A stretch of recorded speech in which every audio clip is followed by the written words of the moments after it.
तो hello friend, हमारे channel पर आपका एक बार फिर से स्वागत है। तो फ्रेंड, आप सभी लोग कैसे हैं? आई होप आप सभी लोग मस्त होंगे, स्वस्थ होंगे, एंड प्राइम व्यस्त होंगे। तो आज मैं आप लोग के लिए एक जेई एडवांस का क्वेश्चन लेकर आ चुका हूं, जो कि बहुत ही इजी क्वेश्चन था जेई एडवांस 2024 में, जो कि आप लोग का पूछा गया कल के पेपर में। बहुत ही इजी क्वेश्चन था। आप इसी क्वेश्चन के द्वारा जो है कट ऑफ पार कर सकते थे मैथ्स में, खासकर क्योंकि मैथ्स में कितना इसको जाता है, 4 से 6 मार्क्स के आसपास जाता है। तो ये क्वेश्चन आपका 4 मार्क्स का है। कैसे इस क्वेश्चन को अटैम्प्ट करना था, किस तरह से इस क्वेश्चन को बनाना था, बहुत ईजी। और एक वेक्टर का भी बहुत ईजी क्वेश्चन आया था। तो ईजीएस्ट क्वेश्चन ऑफ मैथ्स है ये, जो कि जेई एडवांस 2024 में पूछा गया लॉग का। ठीक है, तो चलिए इस क्वेश्चन को अटैम्प्ट करते किस तरह से बनाते हैं, और आप लोग बनाए होंगे तो कमेंट में बताइए मुझे। तो चलिए शुरू करते हैं।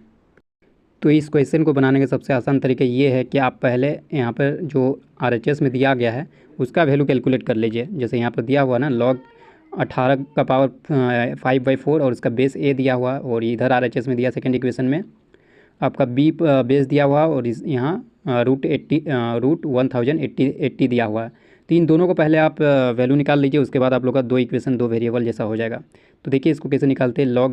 लॉग बेस ए है और आपका 18 का पावर 5/4 है। तो इसको कैसे कैलकुलेट करते हैं। लॉग बेस ए और 18 का पावर 5/4 है। तो ए का वैल्यू आप देखिए क्या दिया हुआ है। ए का वैल्यू यहाँ पर दिया गया है 3√2। तो 3√2 का हम लोग क्या लिख सकते हैं, 3√2 इक्वल टू √18 लिख सकते हैं ना। और √18 मतलब क्या है, 18 का पावर 1/2 है ना। 18 का पावर 1/2। तो देखिए मैं यहाँ 18 का पावर 1/2 लिख देता हूँ। लॉग का कुछ प्रॉपर्टी आपको पता होना चाहिए, तब आप इस क्वेश्चन को बहुत इजीली सॉल्व कर सकते थे। ठीक है, अब देखिए 5/4 पावर में है तो बाहर आ जाएगा, और ये 1/2 बेस का पावर में है। तो ये ध्यान रखिएगा, बेस का पावर में जब भी रहता है तो ये नीचे आ जाता है। ठीक है, नीचे आ जाता है। पावर 1/2 है ना, तो नीचे में पावर 1/2 हो जाएगा मल्टीप्लाई। और यदि इसका पावर 5/4 है तो ये ऊपर में है तो पावर भी ऊपर में जाता है, इस तरह से होता है। और ये लॉग 18 और बेस 18 रहेगा तो इसका वैल्यू हमारा 1 हो जाएगा फाइनली। तो अब देखिए ये क्या हो गया, ये कैंसिल आउट हो गया। तो ये हमारा निकल गया 5/2। जो इसका वैल्यू है आरएचएस में ये 5/2 निकला फर्स्ट आपका इक्वेशन का। उसी तरह सेकेंड इक्वेशन को देखते हैं। तो यहाँ बी का वैल्यू आपको पहले पता करना होगा। बी का वैल्यू क्या दिया हुआ है, 1/5 का पावर 1/6 इंटू √6 दिया हुआ। ठीक है, तो बी का वैल्यू को हम लोग कैसे निकाल सकते हैं। बी का वैल्यू को निकालने के लिए आप लिखिए कि जो 5 का पावर 1/6 है और 6 का पावर 1/2 है ना। तो मैं कुछ इस तरह से लिख सकता हूँ 1/5 का पावर 1/6 एंड जो 6 का पावर 1/2 है, तो 6 का पावर 1/2 को मैं लिख सकता हूँ 6 का पावर 3/6 है कि नहीं, लिख सकता हूँ आसानी से। अब देखिए मैं ऐसा क्यों कर रहा, क्योंकि जो पावर है वो सेम करने की कोशिश कर रहा हूँ। 5 का पावर 1/6 है तो 6 का पावर भी 1/6 के टर्म में मैं लिखना चाहता हूँ, ताकि वो ईजी हो जाए। तो ये 5 का पावर 1/6 हो गया, 5 का पावर 1/6, एंड यहाँ पर हमारा हो गया 6 का पावर 3 लिख देता हूँ, और इसका पावर 1/6 लिख देता हूँ, कोई दिक्कत वाली बात नहीं है। और 6 का पावर 6 का पावर 3 क्या होता है, वो हमारा 216 होता है।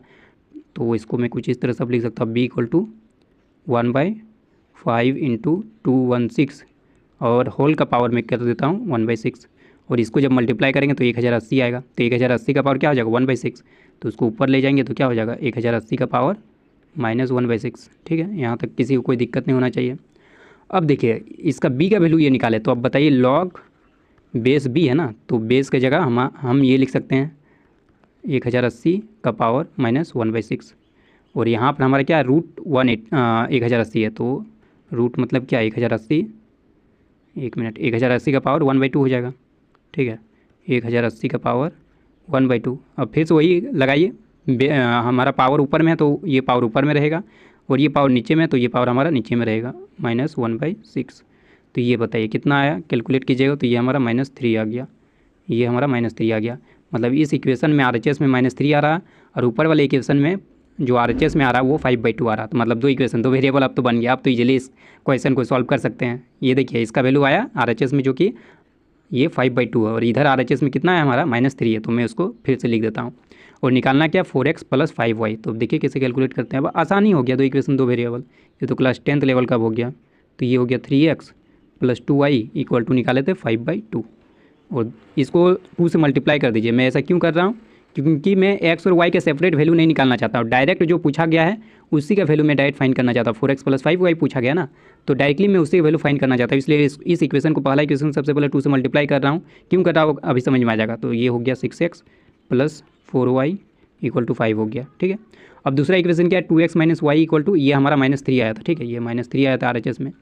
तो दूसरा इक्वेशन को एज इट इज लिख देता हूँ, 2x - y = -3। अब क्या करना है, इसे इन दोनों इक्वेशन को ऐड कर दीजिए, सब्सट्रैक्ट कर दीजिए, घटा दीजिए दोनों इक्वेशन को। तो ये माइनस है तो प्लस हो जाएगा, ये माइनस है तो प्लस हो जाएगा। अब बताइए 6x - 2x हो जाएगा 4x, और यहाँ पर पता है 4y + y हो जाएगा प्लस 5y। तो ये इसी का वैल्यू पूछा जा रहा था ना, देखिए 4x + 5y का वैल्यू पूछा जा रहा था, वही तो हमारा आया 4x + 5y = 5 + 3 क्या हो गया, 8 हो गया। तो इस क्वेश्चन का आंसर हमारा 8 हो गया है, जो कि ईजीएस्ट क्वेश्चन ऑफ मैथ्स था। मैथ्स में जानते ही आप लोग किस तरह से क्वेश्चन पूछा जाता है जेईई एडवांस में। तो 2024 का आप समझ लीजिए कि ये ईजीएस्ट क्वेश्चन है, और एक वेक्टर का भी क्वेश्चन ईजीएस्ट है, वो भी आप लोग करके बताया जाएगा।